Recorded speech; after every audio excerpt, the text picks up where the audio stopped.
네, 오늘은 내신 영어 시험을 대비할 때 변형 문제를 많이 풀어야 하는지에 대해서 이야기를 해보겠습니다. 일단 저는요, 고등학생 때 어떤 것을 깨우치고 나서 바로 영어 과목 1등이 됐어요. 1등급이 문제가 아니라 1등입니다. 그런데 처음엔 그렇지 못했어요. 처음에는 제가 오히려 학원을 다니면서 학원에서 받는 변형 문제를 많이 풀고 뭐 그런 식으로 했었는데 2등급이 나왔습니다. 참고로 저희 고등학교가 내신을 받기 쉬운 학교였어요. 그런데 그래도 역발상으로 내신을 쉽게 따기 위해서 공부 잘하는 친구들이 있었는데요. 그런 상태에서 제가 어떤 걸 깨닫고 나서, 물론 천일문을 한 것도 큰 이유죠. 근데 아무튼 그러고 나서 과목 1등을 합니다. 그런데 저는 그 중에 변형 문제를 많이 풀지 않은 것이 큰 이유를 차지한다고 생각해요. 그러면 변형 문제 안 풀고 뭐 했을까요? 저는 그냥 문제를 풀었습니다. 범위가 아닌 문제예요. 제 생각은 간단했어요. 어차피 영어 시험, 뭐 토익을 보든 수능을 보든 범위는 없는 것이다. 어차피 난생 처음 보는 글을, 낯선 글을 보고서 푸는 게 영어 시험의 핵심이다. 그런데 이 상황에서 내신 영어 시험이란 범위가 있는 것이다. 그렇다면 합쳐서 범위가 없듯이 공부도 하고 범위도 공부하고 이게 맞다 라고 결론 내렸어요. 그러니까 저는 어떠한 상태가 됐냐면요, 어차피 처음 보는 문제 잘 풀어요. 풀면 다 맞아요. 그런 상태에서 교과서, 모의고사, 아무튼 시험 범위, 그 범위를 숙달하는 거죠. 그 두 가지만 했습니다. 그 문제를 풀긴 풀었는데 그 문제는 범위에 관한 문제가 아니라 그냥 아예 상관없는 거, 그런 걸 풀면서 공부는 범위로 했다는 거죠.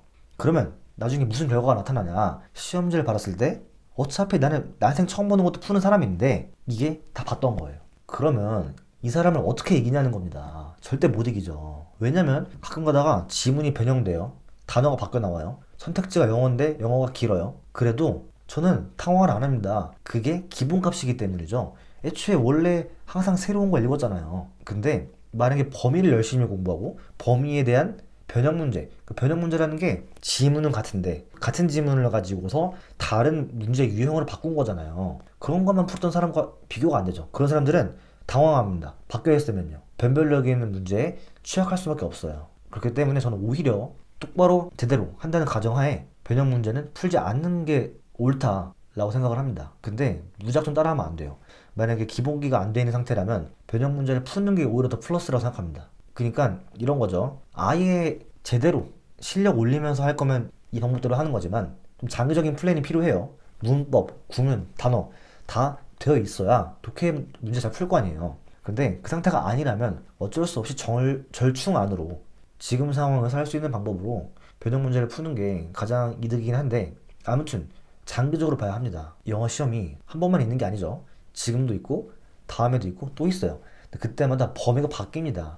그렇기 때문에 전환을 해야 돼요. 내가 범위에 영향을 받는 학생인지 아니면 범위에 영향을 안 받는 학생인지, 이 두 개는 굉장히 다릅니다. 그렇기 때문에 결과적으로는 범위에 영향을 안 받는 사람이 되어야 합니다. 지금 바로는 힘드니까 당장 변형 문제 풀더라도 방학을 이용한다든가 아니면 지금 중학생이라면 미리 한다든가 하면서 반드시 범위와 상관없는 그런 학교 생활을 하시길 바랄게요.